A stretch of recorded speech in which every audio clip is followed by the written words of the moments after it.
Hello guys, welcome to little Maha. ഇന്ന് നമ്മൾ കൊല്ലം ആശ്രമം വരെ പോവുകയാണ് സർക്കസ് കാണാൻ വേണ്ടി. നിങ്ങൾക്കെല്ലാം അറിയാമായിരിക്കുമല്ലോ, ഒക്ടോബർ 6 വരെ കൊല്ലത്ത് അക്വാട്ടിക് ഷോ, വെർച്വൽ റിയാലിറ്റി, അങ്ങനെ ഒരുപാട് പരിപാടികളുണ്ട്. അങ്ങനെ ഞാനും ഏട്ടനും അതുപോലെ തന്നെ ചേച്ചിയും എല്ലാവരുമായിട്ടാണ് നമ്മൾ ഇത് കാണാൻ പോകുന്നത്. അത്യാവശ്യം നല്ല തിരക്കുണ്ടായിരുന്നു. വണ്ടി പാർക്ക് ചെയ്യാനൊക്കെ ഭയങ്കര പാടായിരുന്നു. ഞങ്ങൾ 4 മണിക്ക് ഇറങ്ങിയതാണ്. 6 മണിക്കെങ്കിലും അവിടെ എത്തണം എന്നുള്ള ഉദ്ദേശത്തില്ല. പക്ഷേ അതിലും ലേറ്റായി. കൊല്ലത്തെ ട്രാഫിക്കിനെ കുറിച്ച് പിന്നെ പറയേണ്ട ആവശ്യമില്ലല്ലോ. ലേറ്റ് ആയതുകൊണ്ട് തന്നെ നമുക്ക് വേറൊരു പരിപാടിയും കാണാനുള്ള സമയമില്ലായിരുന്നു. നേരെ തന്നെ സർക്കസിനെ കാണാൻ വേണ്ടിയുള്ള ടിക്കറ്റ് എടുക്കാൻ വേണ്ടി പോയി. ഒരാൾക്ക് 250 രൂപയാണ് റേറ്റ് വരുന്നത്. 3 വയസ്സിന് താഴെയുള്ള കുട്ടികൾക്കാണെങ്കിൽ ഫ്രീ ആയിട്ട് കാണാൻ പറ്റും. 7 മണിക്കാണ് ഷോർട്ട് ടൈം തുടങ്ങുന്നത്. 9 മണി വരെ എന്നാണ് അവർ പറഞ്ഞത്. പക്ഷേ ഷോർട്ട് ടൈം ആണെങ്കിൽ ഏതാണ്ട് ഒരു 10 മണി വരെയൊക്കെ ഉണ്ടായിരുന്നു. അതുകൊണ്ട് നമുക്ക് ഈ വിർച്വൽ റിയാലിറ്റിയോ സീ വേൾഡോ അങ്ങനെ വേറൊന്നും കാണാനുള്ള സമയമില്ലായിരുന്നു. പിന്നെ ഗൗരിക്കാണെങ്കിൽ കുറേ റൈഡ്സിൽ കയറണമെന്നൊക്കെ ഉണ്ടായിരുന്നു. ഇനി അതിനൊക്കെ കയറണമെങ്കിൽ പ്രത്യേകം ക്യൂവും പ്രത്യേകം ടിക്കറ്റും ഒക്കെ എടുത്ത് ഏതാണ്ട് 1 മണിക്കൂറോളം നീണ്ടിരിക്കുന്ന സംഭവം.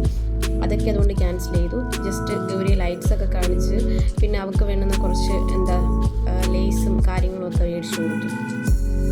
ഞങ്ങളാരും ഇതുവരെ സർക്കസ് അങ്ങനെ കണ്ടിട്ടില്ല. അതുകൊണ്ടാണ് സർക്കസ് കാണാമെന്ന് തന്നെ തീരുമാനിച്ചത്.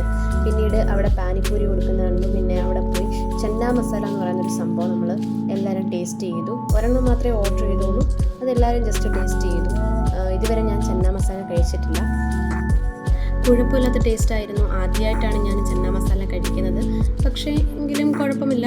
പാനിപ്പൂരിയുടെ അത്രയും വരത്തില്ല, അഡ്ജസ്റ്റ് ചെയ്യാം. അങ്ങനെ ചൂട് കാരണം ഗൗരിക്കൊന്നും കൊടുക്കാൻ പറ്റിയില്ല. അതുകൊണ്ട് അവൾ ഭയങ്കരമായിട്ട് നിർബന്ധം വെച്ചുകൊണ്ട് ലേസൊക്കെ മേടിച്ചു കൊടുത്തു. വലിയൊരു പാക്കറ്റൊക്കെ ആയിട്ട് സർക്കസ് കാണാൻ പോവുകയാണ്. പിന്നെ സ്പ്രൈറ്റ് മസ്റ്റായിട്ട് ഗൗരി എപ്പോഴും കുടിക്കുന്നൊരു സാധനമാണ്. പക്ഷേ അത്ര നല്ലതെന്നറിയാം. എങ്കിലും അവൾക്ക് നിർബന്ധമാണ്. സ്പ്രൈറ്റ് കണ്ട അന്നേരേ അത് വേണം. പിന്നെ ഈ ആനയും അതുപോലെ തന്നെ ലൈറ്റ്സും എല്ലാം അവൾ ഒരുപാട് എൻജോയ് ചെയ്തു. ഒരുപാട് പ്രോഗ്രാംസും റൈഡ്സും ഒക്കെ അപ്പുറത്ത് നടക്കുന്നതുകൊണ്ട് തന്നെ അങ്ങനെ ജംബോ സർക്കസിന് വേണ്ടി വലിയ തിരക്കൊന്നുമില്ല. വളരെയധികം കസേരകളും എല്ലാം ഉണ്ട്. നമുക്ക് ഇഷ്ടമുള്ളിടത്തിരിക്കാം. അങ്ങനെ പ്രത്യേകം റെസ്ട്രിക്ഷനോ കാര്യങ്ങളോ ഒന്നുമില്ല. പക്ഷേ ടിക്കറ്റ് ഏതാണ്ട് ഒരു 3 ആയിട്ടാണ് ക്ലാസിഫൈ ചെയ്തിരിക്കുന്നത്. എന്ന് വെച്ചാൽ ഫസ്റ്റ് ഫ്രണ്ടിലിരിക്കുന്നവർക്ക് ഏതാണ്ട് 350 സംതിങ് ആണ്. സെക്കൻഡ് റോയിൽ 250 അങ്ങനെയുള്ള റേഞ്ചിലാണ്. നമുക്ക് സെക്കൻഡ് റോ ആണ് എടുത്തത്. ആ സമയത്താണെങ്കിൽ വലിയ ആളൊന്നും ഇല്ലാത്തതുകൊണ്ട് തന്നെ ഫ്രണ്ടിൽ നല്ലതുപോലെ കാണാമായിരുന്നു. പക്ഷേ ഞങ്ങൾ ഇരുന്നതിന് ശേഷം കുറേ പേര് ഫ്രണ്ടിൽ വന്നിരുന്നത് കൊണ്ട് എനിക്ക് അത്ര വലുതായിട്ടൊന്നും താഴെ നടക്കുന്നതൊന്നും കാണാൻ പറ്റിയില്ല. പിന്നെ മേലൊക്കെയാണ് ഏറ്റവും കൂടുതൽ ഷോസ് ഉള്ളതെന്നാണ് പറഞ്ഞത്. അതൊക്കെ നമുക്ക് കാണാം. പിന്നെ ഈ ഫോണിൽ ക്യാമറ യൂസ് ചെയ്യുന്നതുകൊണ്ട് നേരിട്ട് കാണുന്നൊരു അടുത്ത് കാണുന്ന പോലെ തന്നെ ഫീൽ ചെയ്യും.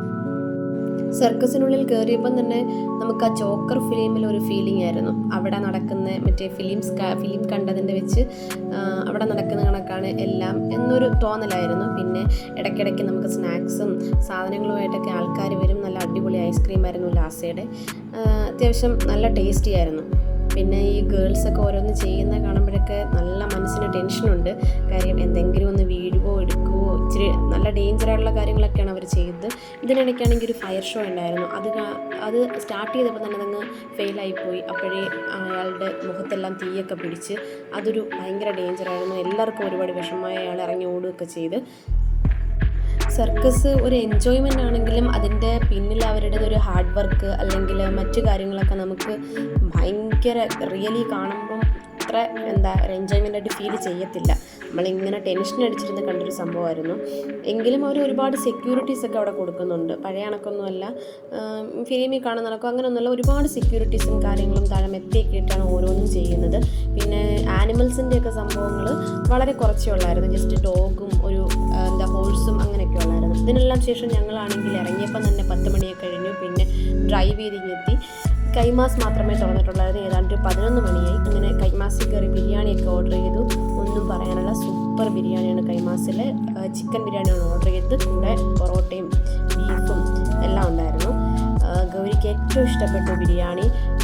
പൊതുവേ ഗൗരിക്ക് ബിരിയാണി ഐറ്റംസൊക്കെ ഇഷ്ടമാണ്. എങ്കിലും കൈമേലെ ബിരിയാണി ആയതുകൊണ്ടായിരിക്കും പ്രത്യേക ടേസ്റ്റാണ്. തനിയെ വാരി കഴിക്കുന്ന ഒരു രീതിയാണ് ഗൗരിക്ക്. നമ്മളത് ഒരുപാട് എൻജോയ് ചെയ്ത് കഴിച്ചു. അപ്പോൾ ശരി, ഓക്കെ, ബൈ ബൈ. അടുത്ത വീഡിയോയിൽ കാണാം.